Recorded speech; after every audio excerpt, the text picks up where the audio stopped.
Glória a Deus, muito bom dia a todos nesta manhã de domingo. Eu desejo que a paz de Deus alcance a todos que me assistem nessa manhã. Meu nome é Osvaldo Casimiro e eu venho trazer uma palavra de Deus para você nesta manhã. Aleluia. Sem mais demoras, eu quero convidar a igreja e os irmãos que nos assistem a abrirem as Bíblias no livro de Gênesis, capítulo de número 3, e vamos ler o versículo 9 e o versículo 10. Vou pedir também que se marque o texto de 2 aos Coríntios, capítulo 5, versículo 21. Amém? Enquanto você abre a Bíblia, eu gostaria de agradecer, em primeiro lugar, à igreja por confiar, né, essa responsabilidade de trazer a palavra nesta manhã. Amém? Eu creio que todos já abriram as suas Bíblias em Gênesis capítulo 3. Eu vou ler o versículo 9 e 10. Pedi também que se marcasse o texto de 2 aos Coríntios, capítulo 5, versículo 1. O tema da minha mensagem nesta manhã é: onde estás? A pergunta que Deus fez a Adão. Onde estás? Eu passo então a ler o texto sagrado. Diz assim, versículo 9. E chamou o Senhor Deus a Adão e disse-lhe: onde estás? E ele disse: ouvi a tua voz soar no jardim e temi, porque estava nu e escondi-me. Oremos. Senhor nosso Deus e Pai, muito obrigado, Rei da Glória, porque sabemos que Tu estás conosco, sabemos que o Senhor tem uma palavra para nós nesta manhã. Senhor, que a Tua palavra alcance os corações que o Senhor quer alcançar nesta manhã. E que cada tela, cada dispositivo em que é assistido esta mensagem, Senhor, possa ser um veículo de transmissão da Tua salvação para pessoas nesta manhã. Obrigado, Senhor, pelo Teu Espírito que está entre nós, o qual nós convidamos a tomar o primeiro lugar nesta manhã e a nos auxiliar naquilo que é a Tua vontade no dia de hoje, Senhor. Em nome de Jesus Cristo. Amém e amém. Este é um texto bem conhecido pela maioria das pessoas. É o texto que fala da queda do homem, né? Antes desse texto, nós podemos ver a comunhão plena que Adão tinha com Deus. Pois a palavra de Deus nos diz que na viração do dia, após Deus ter feito toda a sua criação, Deus, diz a Bíblia, que ele olhou tudo quanto fizera e eis que era muito bom. E Deus coloca então Adão num lugar, né, num jardim que ele criou, num lugar chamado Éden, um lugar perfeito. E ali Deus comungava com o homem diariamente. Uma das coisas que eu imagino é Deus tirar do seu tempo na eternidade para descer ali no Éden diariamente para ter comunhão com o homem. Não era o homem que saía do Éden para o céu, vamos assim dizer, ou para o lugar de Deus, mas Deus saía de onde ele habita, que é na luz inacessível, conforme diz a palavra de Deus, para vir ter comunhão com o homem. O que é que nos leva isso a refletir? A mim, pessoalmente, me faz compreender o valor que Deus via na criação dele, no homem, como coroa da sua criação. Em parte nenhuma da Bíblia eu consigo ver um nível de comunhão de Deus, que Deus tinha com Adão, a ponto dele diariamente ter marcado um encontro com ele. Eu não vejo esse nível de comunhão com outras criaturas, nem com os anjos. Amém? Nem com os anjos. Se formos a ver, ao longo de toda a Bíblia, você vai ver a postura da classe angelical na presença de Deus é uma postura de extremo temor, de senhorio e submissão extrema. Mas quando nós olhamos para a forma como Deus lidava com Adão, era uma forma de comunhão aberta, onde Deus falava, Adão ouvia, Adão falava, Deus ouvia. Era uma forma de comunhão em que não havia reservas. Aleluia. Então, nesta manhã, podemos entender a profundidade do amor de Deus por Adão e a profundidade da comunhão livre, plena, que nas nossas mentes nós não conseguimos conceber um nível de comunhão tal. Aleluia. Existem dois pontos, ou dois aspectos, ou dois assuntos que eu tenho observado dentro do meio religioso, né? Dentro da religião. Presta atenção que eu estou a falar dentro do meio religioso e não propriamente dentro da igreja, dentro do cristianismo, porque são coisas completamente diferentes. E o primeiro desses assuntos, que eu acho que são um dos assuntos, os dois são os assuntos mais controversos dentro do meio religioso.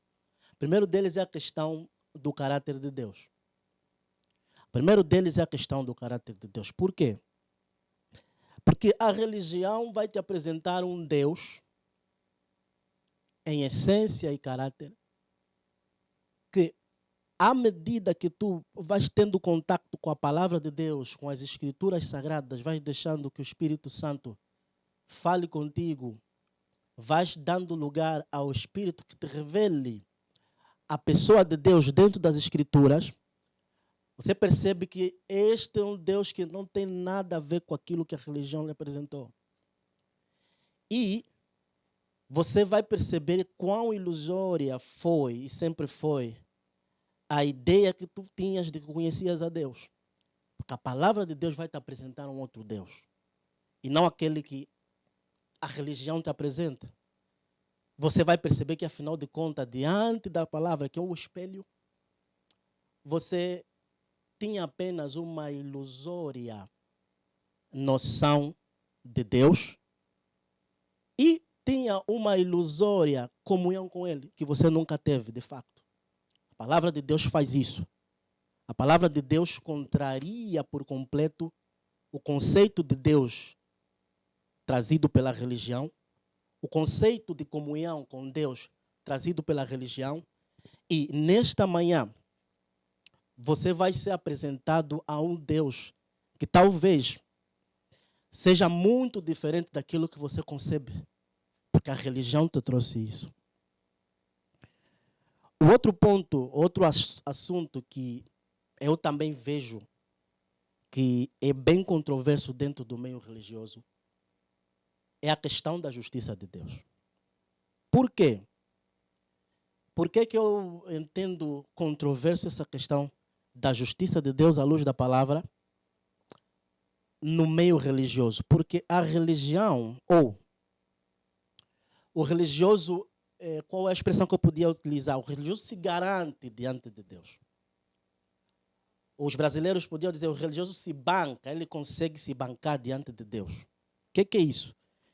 O religioso ele é capaz de adotar uma postura diante de Deus de alguém que não deve nada a ninguém. Nem mesmo até o próprio Deus. Ele entende que não deve nada a ninguém. Não porque ele foi justificado por Deus, mas por quê? Porque ele não bebe, ele não fuma, ele não come, ele não toca, não experimenta.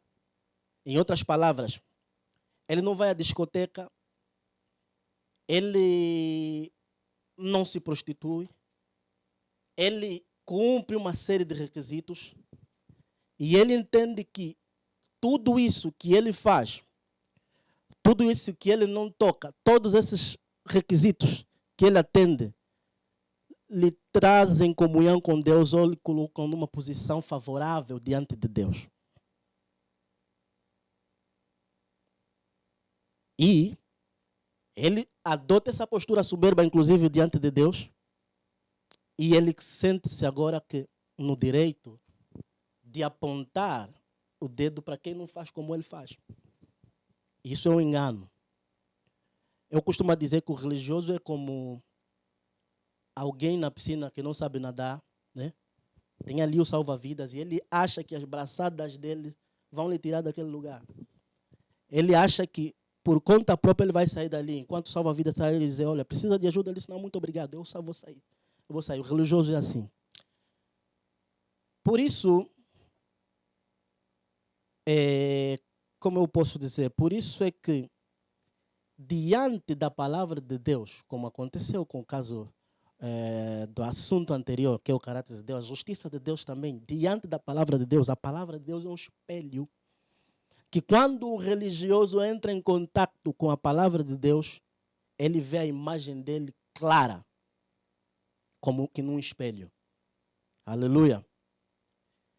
Ele entende, à luz das Escrituras, que todos os seus atos de justiça diante de Deus não passam de trapos de imundícia. Porque é isso que a palavra de Deus fala.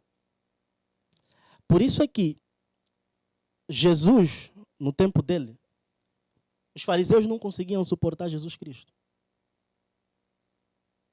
Os fariseus não suportavam Jesus. E Jesus também fazia mesmo questão de estampar na cara deles a real verdade a respeito deles. Jesus,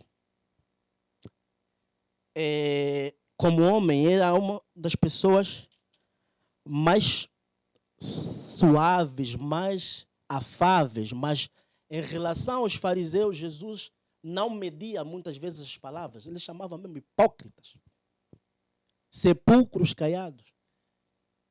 E, diante dessas verdades, Jesus era como um espelho, porque Jesus é a palavra viva. Amém? E os fariseus não suportavam, diante de Jesus, ver a imagem clara deles, que eles se recusavam a contemplar. Por isso é que eles não suportavam a Cristo. Jesus não mentia para eles.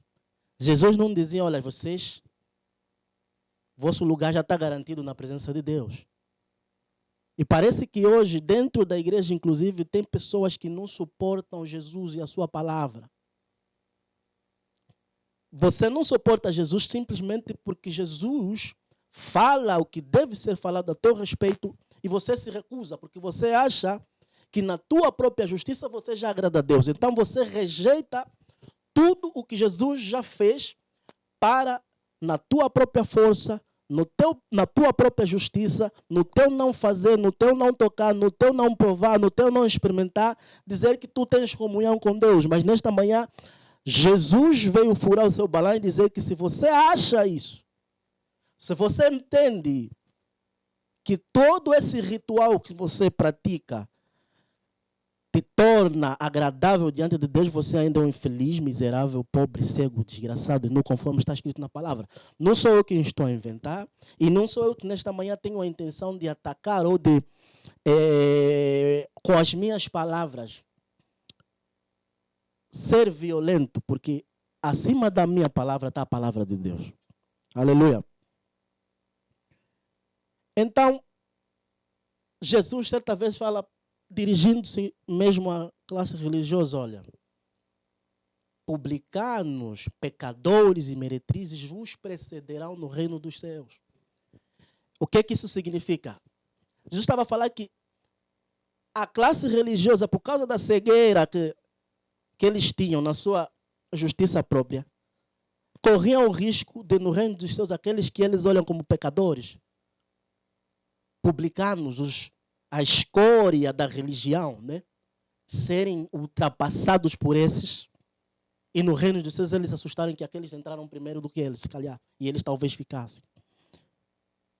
Por quê? Existe algo que é difícil encontrar no coração religioso. Porque o coração religioso é extremamente soberbo. Então, algo difícil de se encontrar no coração religioso é o quebrantamento. Amém? Ele não tem de que se quebrantar, afinal de contas ele pratica tudo. O que foi dito para ele praticar, ele não faz o que foi dito para ele não fazer. Qual o quebrantamento? Tem quebrantamento aonde? Ele não tem falha com ninguém. Ele não deve nada a Deus. Vai se quebrantar em o que exatamente? Então, essa dificuldade de encontrar quebrantamento no coração religioso, e o quebrantamento é essencial para o processo de Deus de restauração humana. Você vai ver que o religioso, o pecador, ao longo do Novo Testamento, porque havia um perfil, né, que a religião tinha para considerar aquela pessoa pecadora. Você é pecador porque você faz isso. Você é pecador porque você faz aquilo. Essa aqui é uma prostituta. Então é um pecador. Mas o que nós vemos ao longo das Escrituras é que esse quebrantamento só acontecia mesmo nos pecadores, porque eles tinham os seus pés assentos no chão.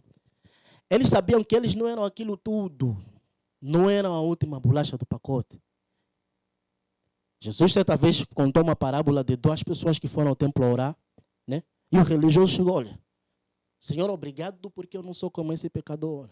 Obrigado porque eu jejuo 3 vezes na semana. E o pecador chegou, olha, Senhor, eu nem sequer sou digno de olhar para cima, porque eu sei a condição em que eu me encontro. Eu sei que eu não sou tudo isso. Eu sei que eu preciso de um Salvador. Então você vai ver que ao longo de todo o ministério de Jesus, só um publicano foi capaz de abrir a casa dele para Jesus com alegria e dizer, bem-vindo na minha casa, olha, tudo que eu uma vez defraudei, eu vou devolver em dobro. Em outras palavras, eu renuncio toda aquela prática antiga por causa do amor que o Senhor Jesus me apresentou. Eu, a partir de hoje, quero te receber na minha casa. Outro ato que nós podemos ver de quebrantamento, só uma meretriz, uma prostituta, conseguiu, diante dos pés de Jesus, lavar os pés de Cristo com as suas lágrimas e enxugar com os seus cabelos. Se nós pudéssemos entender a profundidade desse ato de uma mulher judia, embora prostituta, mas judia, arrancar o véu da sua cabeça e usar o próprio cabelo para, com ele, enxugar os pés de Cristo, nós vamos entender que ela está a renunciar a toda a sua religião. Ela está a renunciar a toda a sua religião que nunca trouxe para ela e nunca apresentou para ela o amor ágape que Jesus apresentou. Ela estava acostumada, se calhar, a andar pelas ruas, olha, lá vai a meretriz. Né? Até o próprio fariseu, né? O próprio fariseu disse, olha, esse homem, se fosse profeta, bem saberia que essa mulher é uma prostituta. É claro que Jesus sabia. Amém? É claro que Jesus sabia. Mas só que o olhar de Jesus não é o mesmo olhar de um homem e de uma mulher com o coração endurecido pela religião. Amém?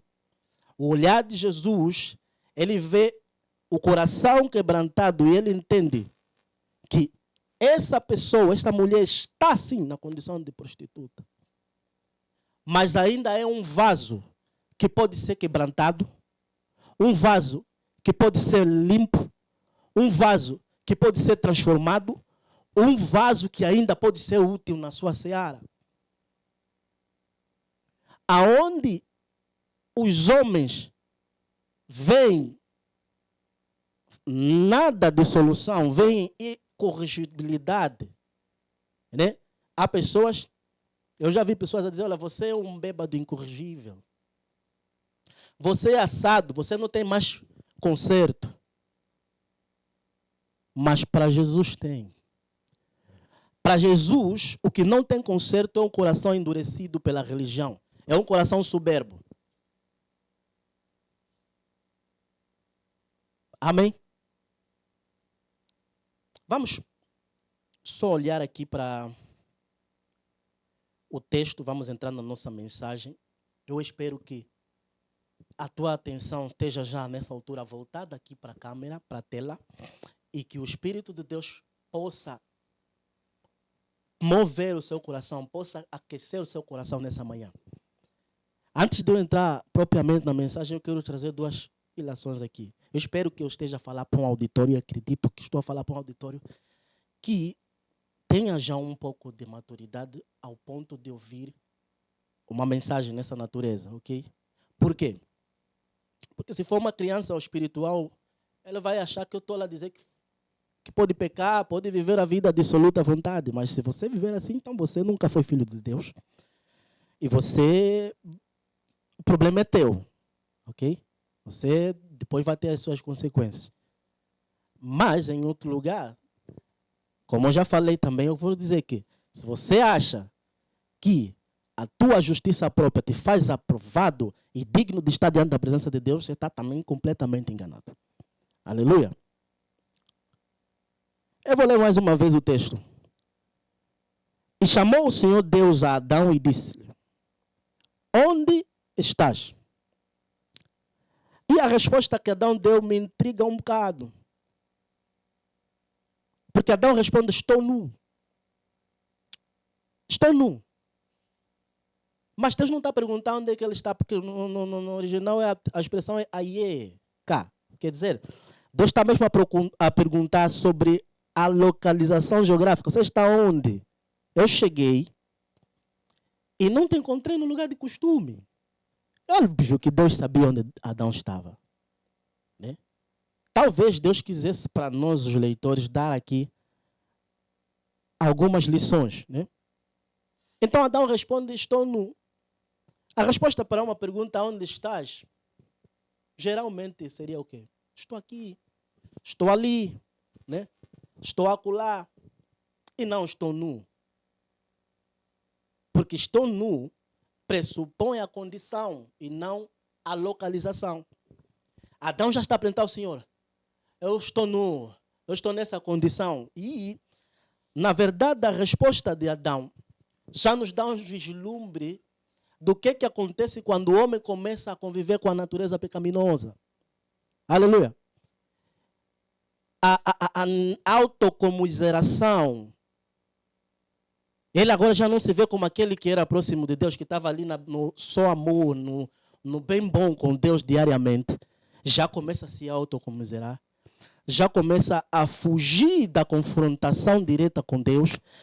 Então, a natureza pecaminosa já traz a necessidade de fugir da presença de Deus. Nota que não é Deus quem está a se afastar de Adão. Deus, pelo contrário, Deus está a vir.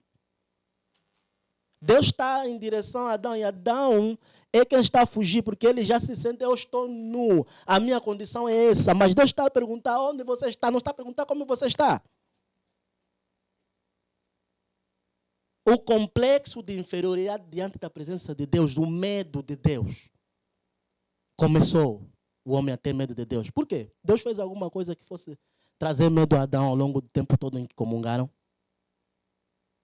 Por acaso Deus mostrou, vamos assim dizer, a Adão ao longo da sua comunhão com ele, alguma característica de um Deus mau, um Deus nervoso que vai lhe acabar?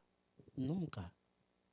Mas o pecado em si já começou a denunciar, a fazer com que Adão, mesmo sem Deus dizer nada, ele próprio começou a se denunciar, a procurar maneiras de se auto-justificar. Olha, Senhor, só não estive ali no lugar de costume porque estou assim. Aleluia. Então, Deus está perguntando nesta manhã: onde estás? Não como você está. Deus sabe muito bem como é que você está. Deus sabe como é que você está. Você pode esconder de todo mundo, mas Deus conhece o íntimo do coração do homem. Deus esquadrinha cada centímetro, milímetro do coração humano. Então, a Bíblia diz que todas as coisas estão nuas e patentes diante de Deus. Aonde me esconderei do teu espírito? Aonde me ausentarei do teu espírito? Por acaso, se eu for para as profundezas do abismo, tu não estás lá? Deus sabia onde estava Adão e como estava. Deus só está perguntando nessa manhã para você: onde estás?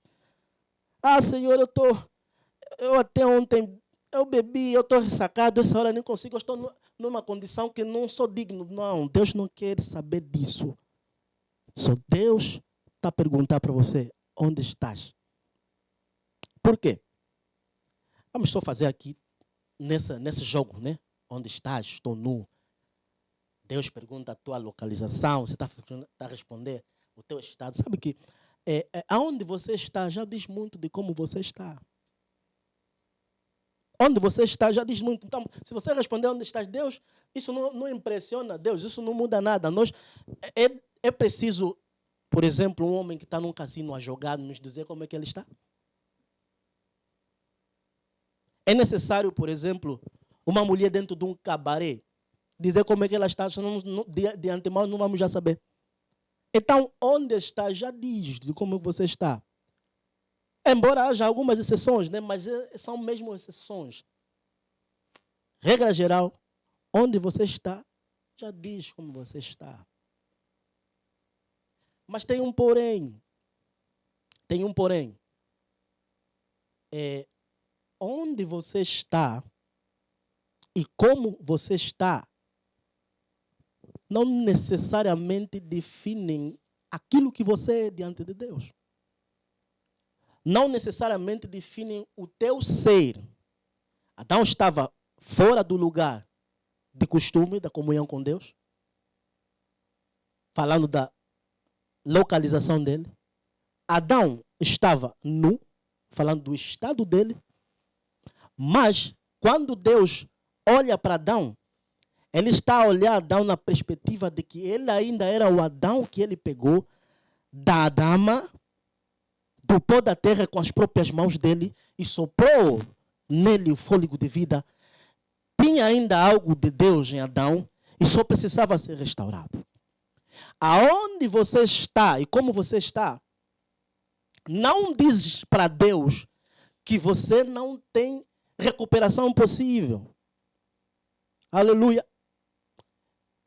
Eu sei que a palavra de Deus está a tocar corações nesta manhã. Eu sei que há corações que estão a ferver no espírito ao ouvir essa palavra nesta manhã. Esta manhã você tem a oportunidade e a chance de se reconciliar com Deus, porque você vai entender que, afinal de contas, aonde você está e como você está, não diz para Deus que você não tem mais recuperação. Não diz para Deus que Ele não pode mais te restaurar e que você não tem a chance mínima de voltar a estar no estado de comunhão plena com Deus, como era no princípio.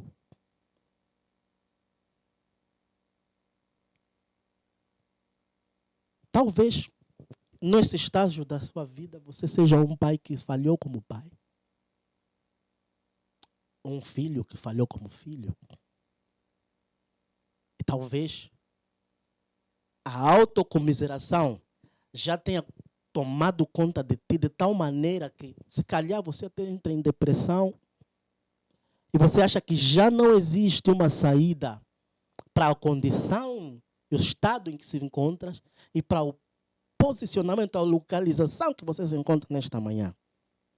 Mas a palavra que Deus nos traz nessa manhã, Deus está ainda em direção a ti. Ele quer ainda, independentemente de onde você está, você saiu sim da posição. Você acabou por se colocar num estado errado diante de Deus. Ainda Ele sim desceu do seu trono para vir ter um encontro contigo. Você só precisa ser restaurado. Deus quer que você seja restaurado nesta manhã. Deus quer te tirar dessa condição, dessa posição nesta manhã. Deus ainda tem um plano para a sua vida. Deus ainda tem uma solução para a sua vida. E você ainda pode ser um instrumento na mão de Deus para trazer outras vidas à sua presença. Aleluia.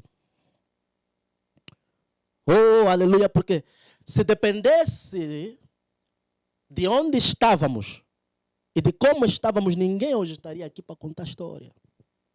Nem eu que estou aqui a pregar para você, nesta manhã estaria aqui para contar a história. Aleluia. Se dependesse de onde estávamos, de como estávamos, já há muito tempo,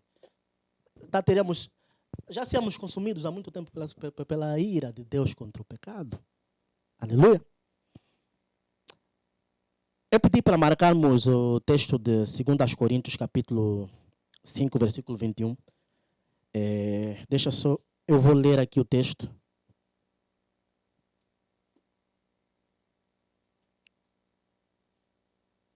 Segundo aos Coríntios, capítulo 5, versículo 21, nos diz o seguinte.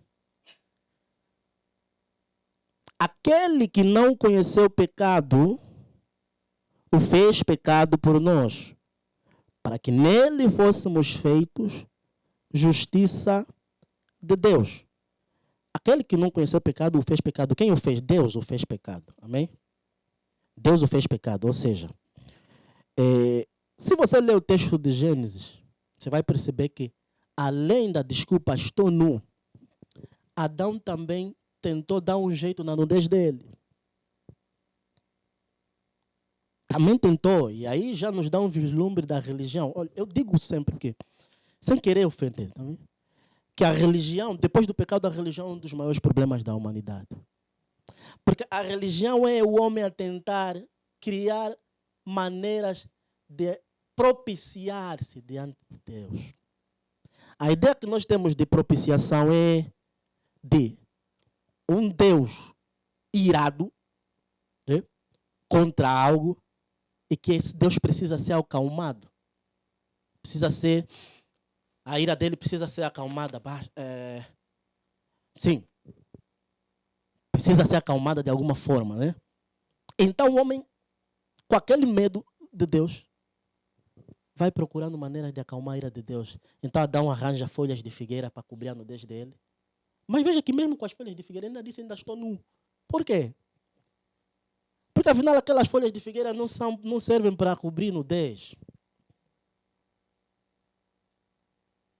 Adão não conseguia manter a pose de alguém com as vestes celestiais, porque as folhas de figueira não podem de forma alguma substituir as vestes que Deus tinha dado a Adão.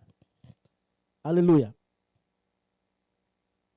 Então, lá mesmo, naquele cenário, Deus vê as folhas de figueira e diz: Adão, essas tuas folhas não servem para nada, o sol vem aí, isso vai secar e vai cair, a tua nudez volta a ser exposta.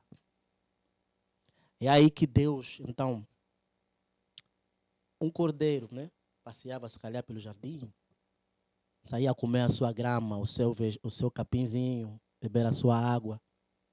E Deus olha e diz: olha, cordeiro, eu preciso de você. Isso é uma alegoria, tá bem? Não que o cordeiro tivesse a falar, é só para ilustrar. Eu preciso de você, mas, Senhor, tudo bem, estou aqui.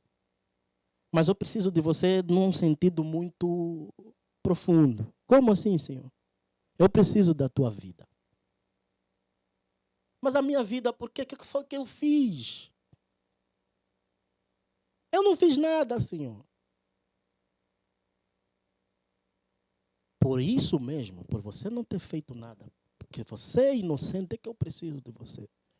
Olha só para Adão e Eva. Olha a condição em que Adão está nesse momento. Ele precisa de um substituto. Senão eu vou ter que descarregar todo o cálice da minha ira sobre ele. Mas eu não estava lá quando eles desobedeceram, Senhor. Sim, porque você é inocente que eu preciso. Então, o cordeiro não teve que senão se sujeitar a Deus, o Pai. E com o sangue do cordeiro, naquele momento, deu-nos já o primeiro vislumbre daquilo que via a ser a propiciação dos nossos pecados futuramente por meio de Cristo Jesus. Então, a partir da morte daquele cordeiro, o homem tem os seus pecados encobertos temporariamente e tem vestes novas, vestes mais eficazes do que aquelas folhas de figueira. Então você vê a todo momento que Deus a trabalhar na restauração do homem, sem que o homem faça absolutamente nada de especial para que essa restauração proceda. Aquele que nunca pecou, né? Que não conheceu o pecado, né? É a mesma coisa, que nunca pecou. Deus o fez pecado por nós, para que nele fôssemos feitos justiça de Deus. Então, ou seja, em Cristo, eu já não sou pecador. Amém? Em Cristo, eu sou justiça de Deus. Em Cristo, eu posso andar todos os dias com a cabeça erguida como se nunca tivesse pecado. Aí já não estou na esfera da religião, porque eu já fui justificado em Cristo. Nem a minha própria justiça, não é porque eu observo, não isso, não aquilo, não assado nem cozido, mas porque Jesus foi feito pecado por mim, ou seja, todo o cálice da ira de Deus foi derramado por Jesus e Jesus se tornou a propiciação eficaz dos meus pecados. Jesus se tornou a propiciação dos meus pecados de hoje, os meus pecados de ontem, os meus pecados da manhã. Então, eu já não tenho impedimento de voltar diante de Deus com toda a ousadia dizer: Abba, Pai, você é meu paizinho. Aleluia. Eu já não tenho dificuldades de ter a mesma comunhão que Adão tinha no jardim com Deus, porque Jesus já foi morto no meu lugar. Jesus já pagou pelos meus pecados. Jesus já foi sacrificado por mim. Eu tinha que ser morto. Eu tinha que ser sacrificado. Eu tinha que receber o cálice da ira de Deus. Mas Jesus se apresentou como substituto, aleluia, da minha vida, e ele morreu, ele se entregou, ele deixou espaço aberto, caminho aberto agora, ele rasgou o véu de alto a baixo que dividia, aleluia, o átrio do santo e o véu que dividia o santo dos santos, e hoje eu tenho liberdade de entrar diante de Deus e clamar: Abba, Pai, aleluia. Isso não era possível no Antigo Testamento. Isso não era possível no Antigo Testamento. Aleluia. No Antigo Testamento, ninguém ousava entrar diante da presença de Deus. Quem tentasse entrar diante da presença de Deus, automaticamente era fulminado, não porque por causa da ira de Deus sobre o pecado. Havia um conjunto de rituais só para se propiciar, assim, temporariamente. E Deus próprio é que, por causa dele mesmo investir na restauração do homem, ele que estabeleceu: olha, para que aconteça isso, vocês vão fazer dessa maneira. Porque se for de outra maneira, não vai funcionar. Vão fazer assim, vão fazer assim, vão fazer assim, desse jeito, porque mínima falha, olha, fogo vai cair, vão ser consumidos. Então, já estou a deixar claro que tem de ser assim, tem de ser assim, tem de ser assim, tem de ser assim. O máximo que o homem podia se aproximar do tabernáculo naquela altura era, se calhar, no átrio, né? Onde eles vinham fazer os holocaustos diários. Imagina quantos animais morreram ali naquele tempo. Hein? Agora, no Santo dos Santos, esquece. Ninguém entrava, só o sumo sacerdote. E tinha uma série de rituais para ele entrar também. Uma vez no ano, né? Entrava com uma corda amarrado, porque não sabemos se ele vai sair de lá. Então tem que estar com uma corda amarrada, porque se ele cair ali, quem vai entrar lá? Quem vai usar entrar para lhe tirar? Ninguém. Eu não vou ser o primeiro a entrar. Hein? Tem que entrar com sinos, né, no corpo. Se ouvirmos que os sinos pararam, ele já era. Vamos puxar. Tudo isso foi anulado. Amém? Tudo isso foi anulado completamente. Todo esse protocolo, essa burocracia para ter acesso à presença de Deus foi anulado em Cristo na cruz do Calvário. Aleluia. Quando Jesus falou: está consumado, aleluia, estava consumado a tua restauração em Cristo. Quando Jesus na cruz disse: está consumado, estava consumada a ira de Deus sobre o homem. Aleluia. Agora, como Paulo falou, em Cristo, aleluia, nenhuma condenação há para aqueles que estão em Cristo Jesus. Aleluia. Hoje é o dia que você tem a chance e a oportunidade de estar em Cristo Jesus. Você quer perder essa oportunidade de poder ter acesso a presença de Deus, de poder comungar com o teu Deus, o teu Criador. Você quer perder essa oportunidade de poder chegar diante de Deus e dizer: eis-me aqui, Senhor, sem nenhum complexo de inferioridade, sem nenhum receio. Oh, aleluia! Não é diante do presidente da República, nem diante do presidente do mundo, ainda que tivesse um presidente do mundo, mas é diante de Deus, o Criador e sustentador do universo, aquele que me criou, aquele que soprou em minhas narinas o fôlego da vida, está me apresentar nesta manhã a chance de eu poder voltar à comunhão com Ele. Que oportunidade extraordinária, imperdível. Que maravilhosa oportunidade. Eu que já estava com a cédula da morte garantida. Eu que já estava com um pé no inferno. Ter a oportunidade de agora voltar à comunhão original. De estar no meu quarto deitado e ouvir meu filho Osvaldo. Estou aqui para comungar com você. A oportunidade de ser guiado pelo Espírito no meu dia a dia. A palavra de Deus diz que todos os que são guiados pelo Espírito, esses são os filhos de Deus. Então, Jesus veio para exatamente quebrar todo aquele protocolo que havia para que o homem fosse restaurado, para que o homem pudesse ter acesso à presença de Deus. Anteriormente, era um ou outro que podia ouvir Deus. Era um ou outro que Deus escolhia e da maneira como Ele quisesse fazia para que aquele fosse intermediário entre Deus e os homens. Mas hoje a palavra de Deus diz que já não existe mais nenhum outro intermediário entre Deus e os homens. É Jesus Cristo, oh, aleluia, é Jesus Cristo, homem. Ele que teve amor suficiente por ti para descer até a terra, despir-se de toda a sua glória e se entregar por ti. Nesta manhã, eu quero convidar-te, aleluia, a dar um passo de fé e se reconciliar com Deus nessa manhã. A mensagem é esta, não tem mais. A mensagem é Deus em Cristo reconciliando consigo o homem. Não é o homem reconciliando-se com Deus, mas Deus em Cristo reconciliando consigo mesmo o homem. Isso é a justiça de Deus. Isso é justiça de Deus. Não é o entendimento errôneo de justiça, como até eu vi um panfleto, sei lá quantos dias de jejum para justiça de Deus sobre os nossos inimigos. Isso é um entendimento errôneo da justiça de Deus. Ok? Se você deseja que o teu inimigo se dê mal, estás a ver?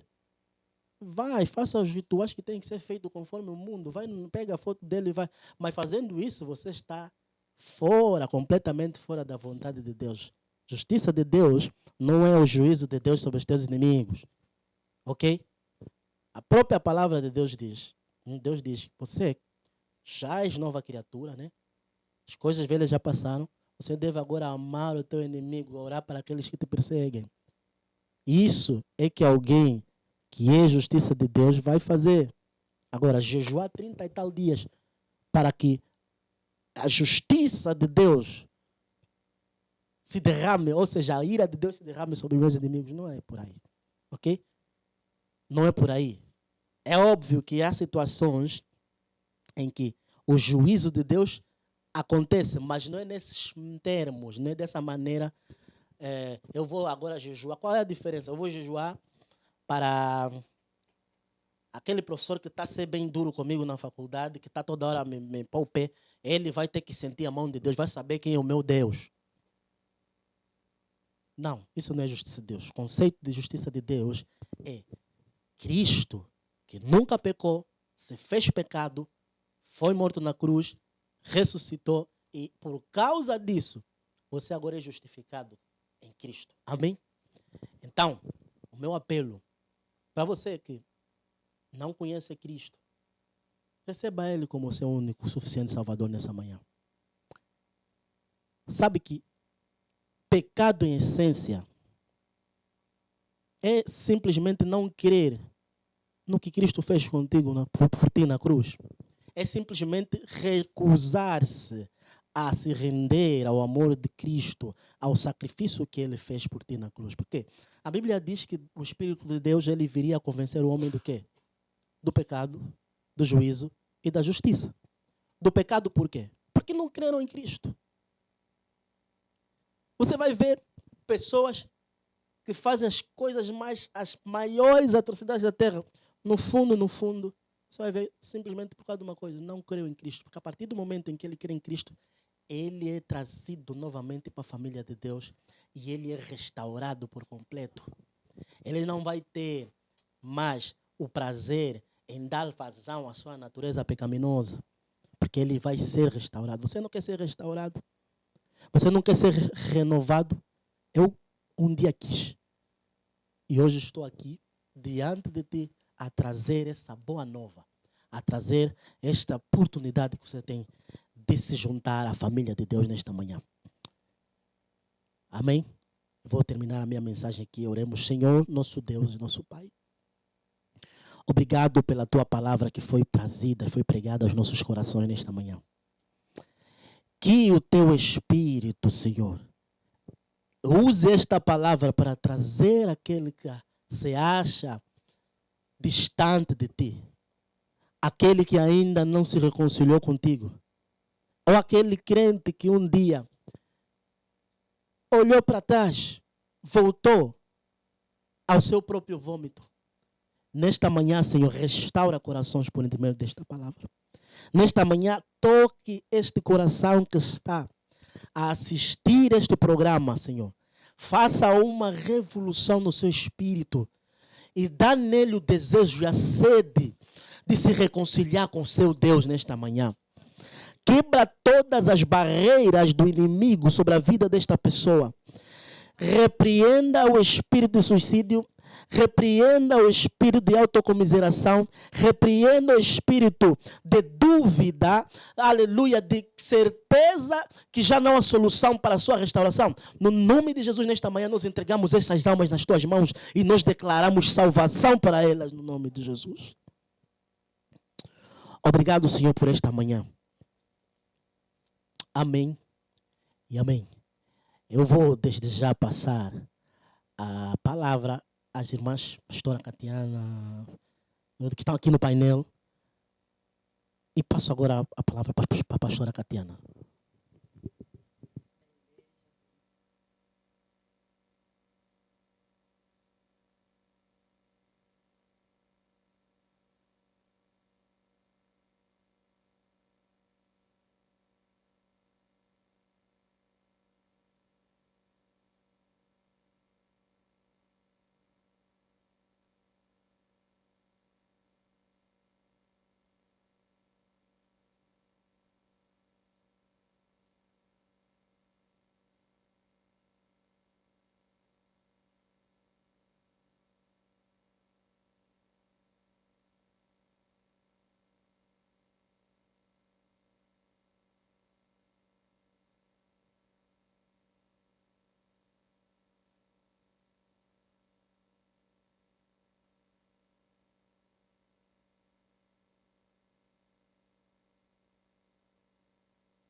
Que naquela cruz ele morreu para que nós tomássemos o seu lugar, sendo nós feito de nós justiça de Deus. Então, que nessa manhã verdadeiramente possamos abrir mão de tudo aquilo que nós assumirmos ser, mas que não veio do Senhor. De tudo aquilo que nós assumimos ser, mas que não foi o Senhor que falou, não foi o Senhor que declarou sobre nós.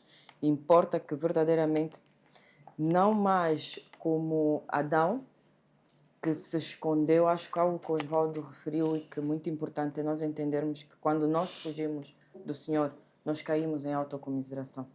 Adão foi-lhe perguntado aonde estás e ele assumiu como estás. Por quê? Por causa do espírito de medo que se apoderou dele, porque ele tinha uma extrema comunhão com Deus. Todos os dias, na viração do dia, o Senhor visitava Adão. Então nós vemos a comunhão que o Senhor tinha com Adão. E no momento em que o Senhor lhe perguntou onde estás, ou seja, não estás aonde eu te deixei, Adão respondeu como ele estava, em função de como ele se sentia, de como ele se via, porque os olhos dele se abriram. Então entendemos nós que o Senhor sabe como nós estamos. Ele sabe onde nós estamos. Mas o Senhor te perguntou, responda aquilo que Ele te perguntou, porque Ele vem para restaurar. E Ele veio para restaurar. E muitas das vezes nós não entendemos. O Osvaldo referiu, não importa onde você esteja nessa manhã, você que se desviou, mas importa que nós tenhamos um coração quebrantado diante do Senhor e busquemos entrar naquilo que o Senhor tem para nós. Ludmila, bom dia. Bom dia, pastora. Obrigada. Na verdade, estou naqueles dias que nem tenho muito a comentar. Meu espírito, a única palavra que soa é Selah, no sentido de que, uau, o que é que o Senhor fez por nós? Uma coisa que foi dito logo no princípio, que sinceramente foi para mim como... Estava aquela chave que te dão de restaurar a identidade. A questão foi, o homem é a coroa da criação de Deus. Nunca vimos assim escrito, tal e qual. Mas quando eu ouvi isso, foi uau. Nem os anjos, ele descia do seu trono para ir ter, mas com o homem ele fez.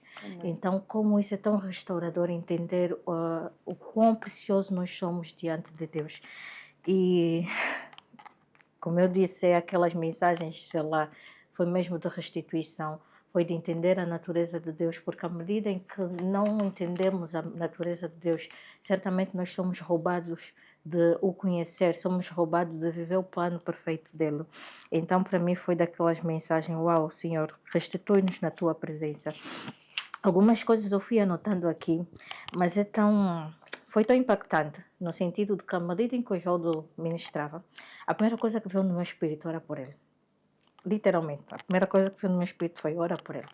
E quando comecei a orar por ele, depois parei, fui ouvindo a mensagem e fui anotando algumas coisas que era para servirem de comentário. Nem que à medida que eu fui orando e fui anotando, ele falava exatamente aquilo que eu anotava. Eu disse, uau, Senhor! Então aqui fiquei meio que ultrapassada. Mas uma questão que muito, muito suave era sobre a questão de Êxodos 33:19, que diz, respondeu-lhes, farei passar toda a minha bondade diante de ti e te proclamarei o nome do Senhor. Terei misericórdia e me compadecerei de quem eu me compadecer. Uau! Quando eu ouvi isso, disse, Senhor, uau! Tu és soberano na tua misericórdia, tu és soberano nas tuas escolhas, nas tuas grandezas.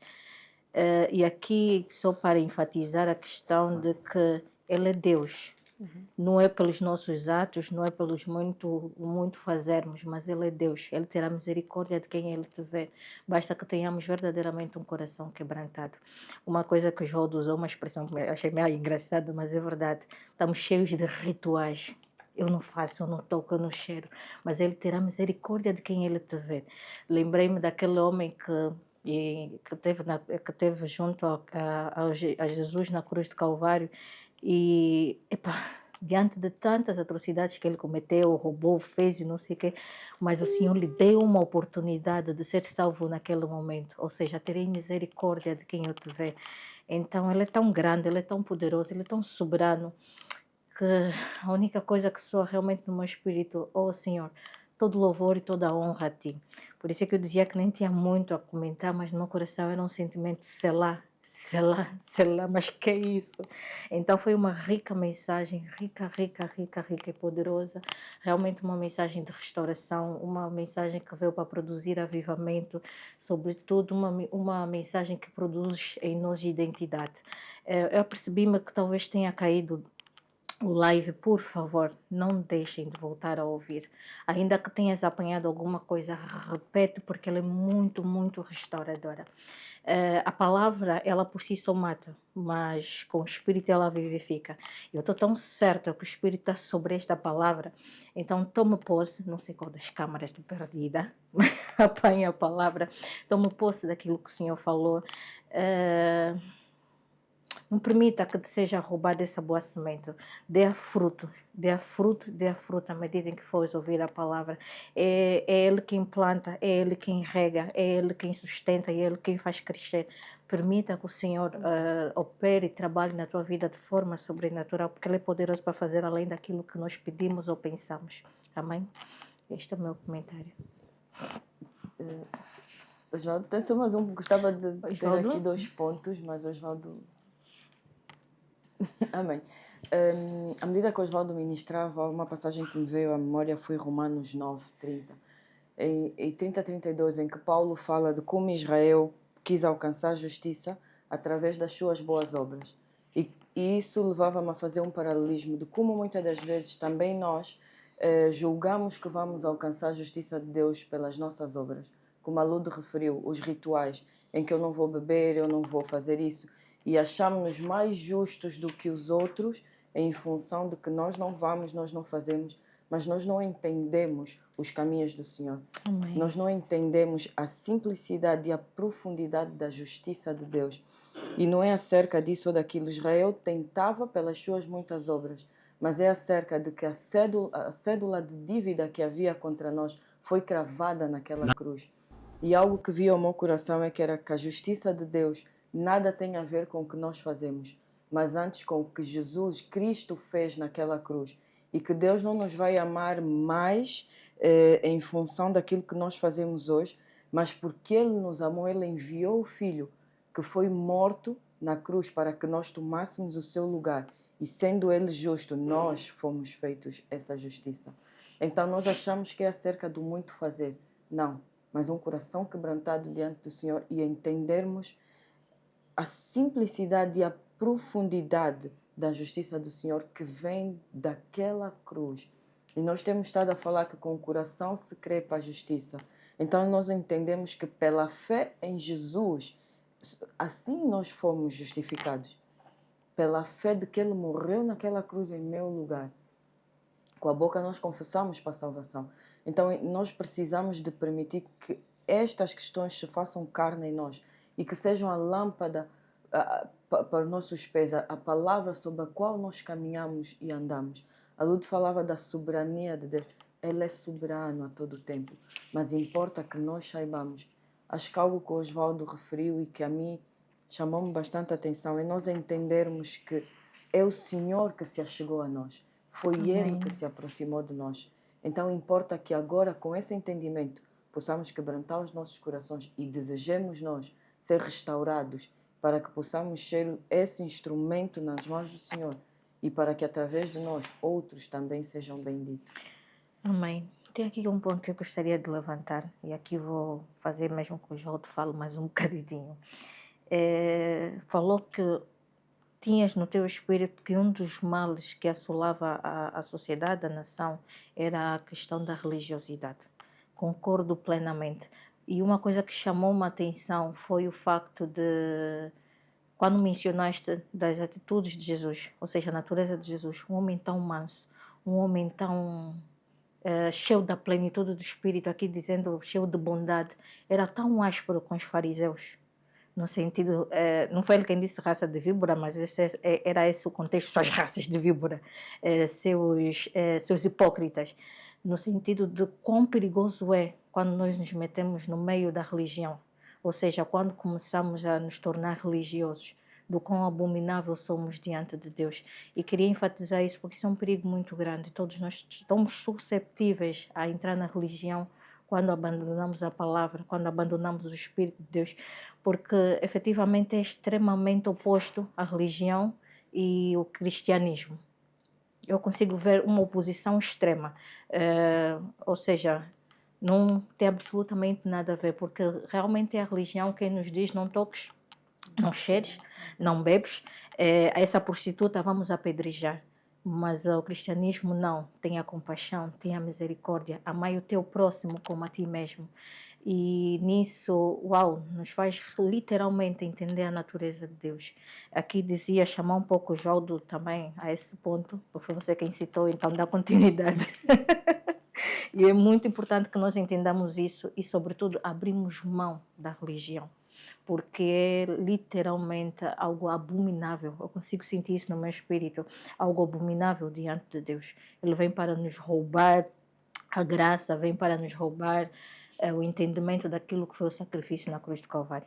Uma coisa também que chamou-me bastante atenção e me veio à memória, uma vez o pastor falou, né, que ele tinha lido, digo pastor porque é algo que ele leu e eu também só ouvi dele porque eu não li, de um homem que leu todas as religiões, leu tudo sobre budismo, sobre, entre aspas, várias religiões.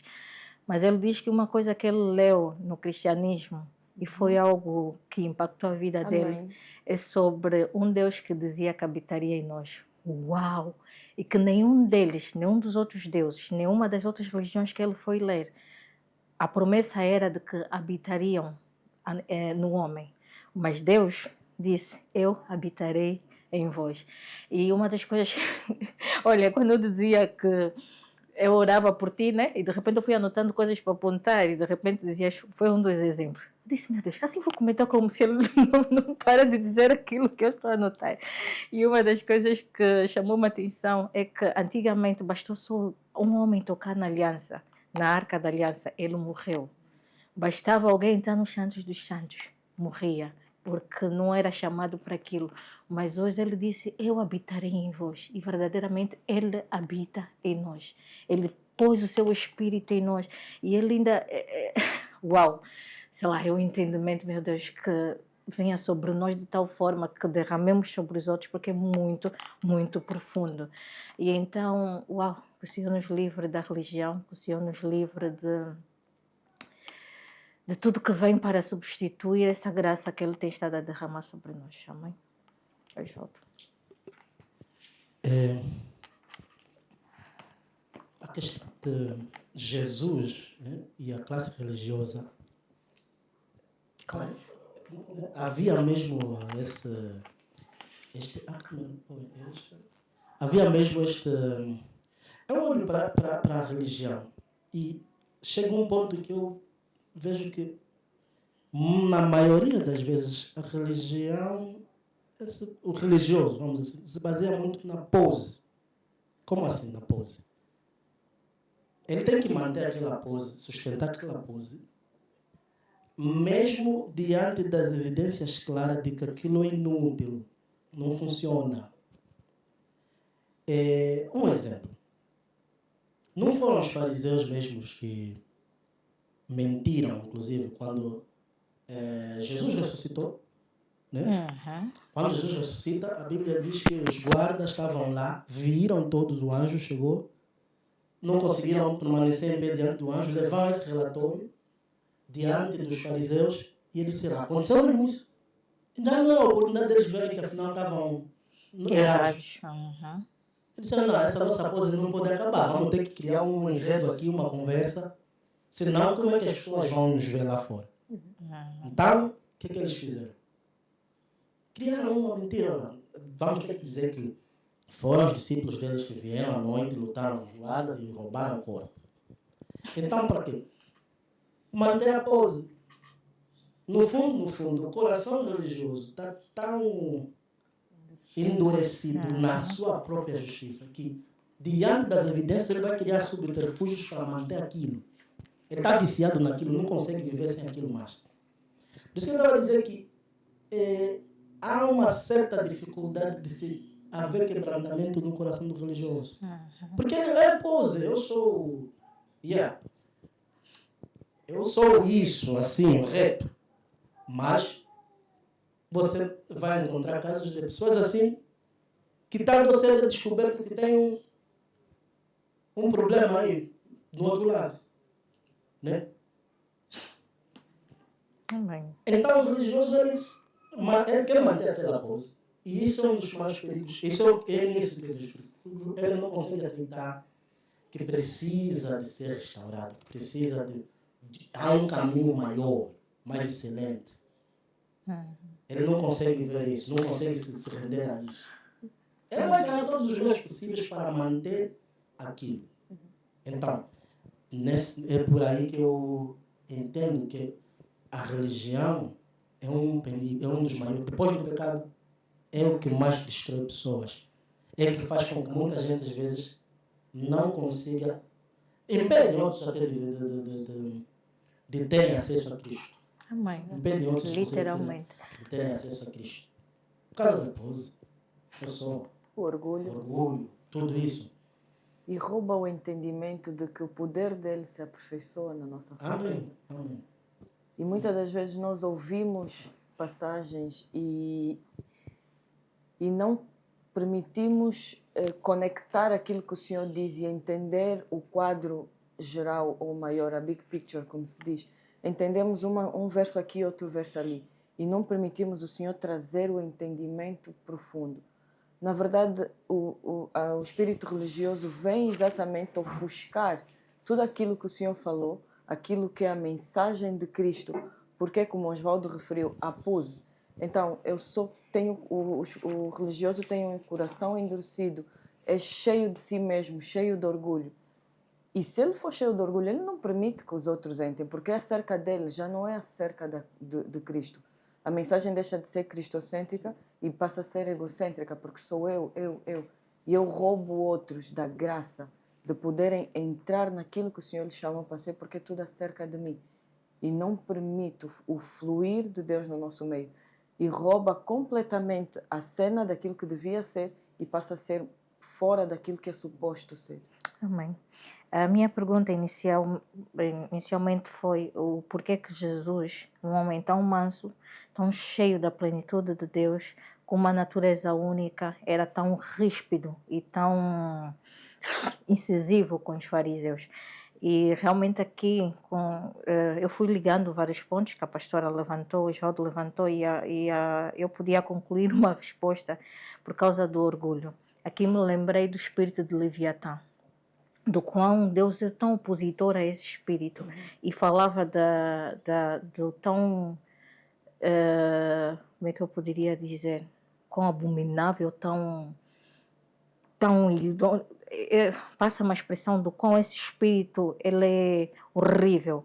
E aqui podemos concluir o orgulho, a religião como algo semelhante, porque a religião ela vem do orgulho. Porque eu vou manter essa posse. Por acaso, o exemplo que o Osvaldo deu, eu nunca havia ligado antes.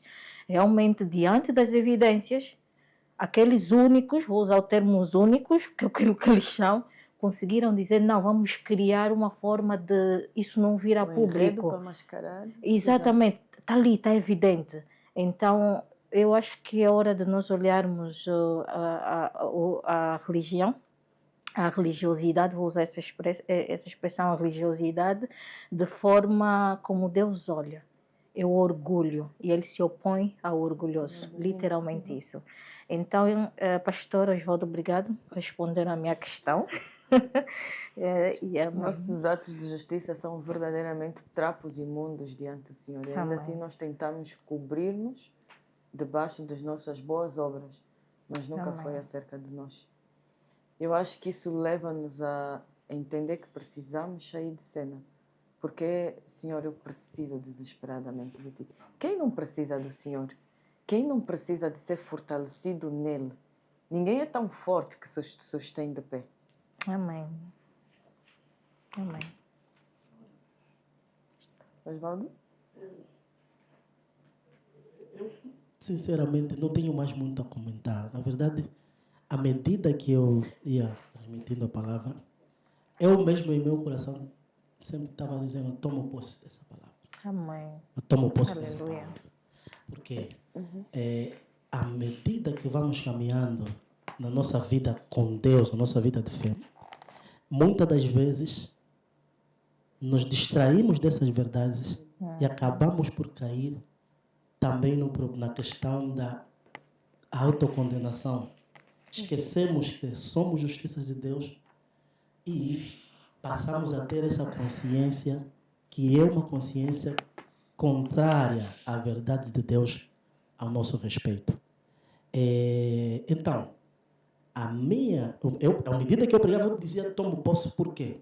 Porque eu quero todos os dias estar ciente de que, independentemente das minhas falhas e meus acertos, Deus ainda está de braços abertos para mim. Porque não é sobre mim, é sobre aquilo que Jesus fez por mim e que eu aceitei. E que eu apenas sou, agora eu posso dizer, dessa vez, eu sou simplesmente beneficiário daquilo que Jesus fez por mim. Então, eu já não vou ter receio de orar, porque ontem não fui o mais acertado possível. Eu já não vou ter receio de me aproximar de Deus, porque eu já sei que Deus, eu tenho acesso a Deus. Eu tenho acesso a Deus. E isso me faz andar de cabeça erguida diariamente, me faz confessar diariamente que eu sou um filho de Deus, eu sou cheio do Espírito e que eu sou, acima de tudo, mais do que vencedor. Então, meu coração sempre dizia, eu tomo posse. Aleluia. Eu tomo posse. Amém. Amém. À medida que falávamos algo que vinha ao meu espírito, eu via como um homem que se apoia a uma bengala. E o que me veio é em como Jacó se agarrou ao anjo e foi feito Israel. E Osvaldo dizia que ele sabia que essa mensagem estava a tocar corações nessa manhã. E quando ele disse isso, interessantemente eu estava a interceder, e era como algo que transbordasse, era como se rios fluíssem. E verdadeiramente o testificar que eu tenho no meu espírito é que essa mensagem tocou corações. Mas acima de tudo, o ponto que vinha era um ponto que o Osvaldo falou depois, que era sobre reconciliarem-se com Deus. Amém. Muitas das vezes nós, o Osvaldo há bocado referiu, falamos de autocomiseração, mas não entendemos em como nós nos sentimos acusados quando nos afastamos do Senhor. Mas se nós não tivermos um coração endurecido, se nós buscarmos diante de Deus, certamente é o Senhor quem estende a sua mão para nos levantar. Então é Ele quem nos suporta, é Ele quem nos dá graça. Nunca foi acerca de nós, mas acerca do que Jesus fez naquela cruz para que nós nos tornássemos essa justiça. E à medida que eu meditava sobre isso, vinha ao meu coração em como Deus está virado e era necessário apaziguar a ira de Deus.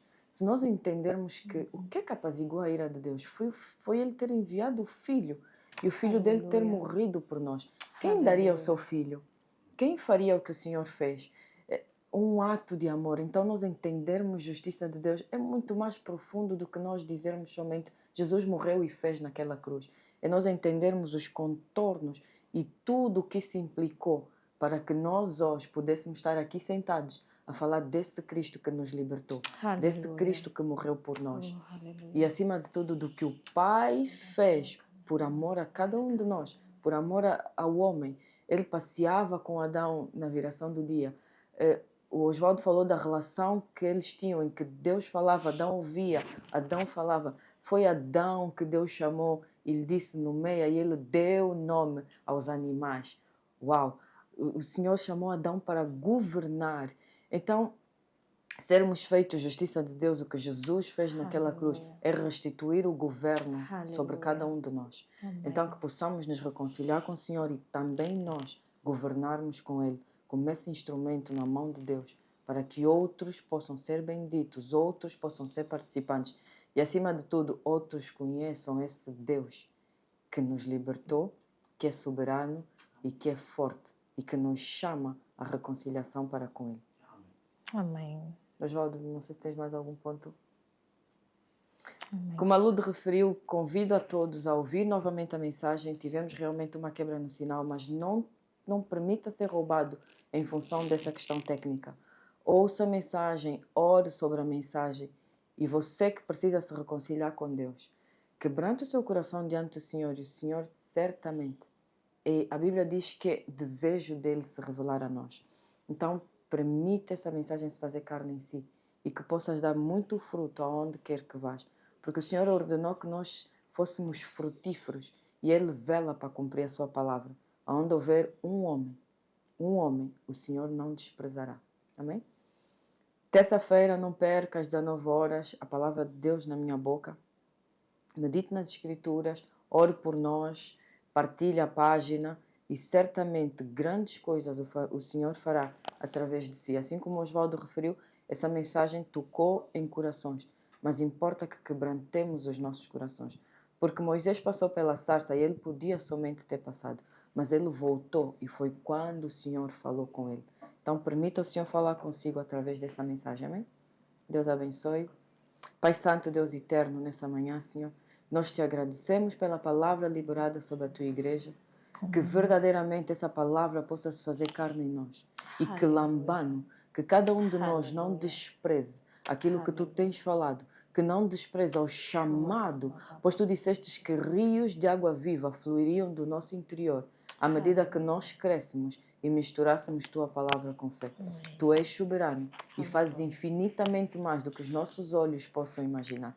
Porque aquilo que os nossos olhos não viram, nossos ouvidos não ouviram e jamais tem entrado nos nossos corações, é o que tu tens reservado para cada um de nós. Então, nessa manhã eu oro, Senhor, para que aqueles que ouviram, aqueles que hão de ouvir, possam ser impactados na medida tal que os seus corações se quebrantem diante de ti e que sejam reconciliados com teu Espírito, pois tu és o Deus do amor, tu és o Deus soberano, aquele que nos chama pelo nome. Graças te damos por quem tu és, no nome de Cristo Jesus de Nazaré.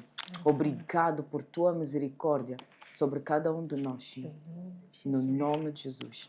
Amém e amém. Amém.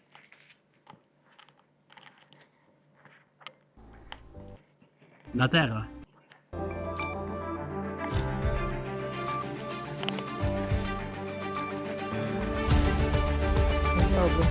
Só uma coisa.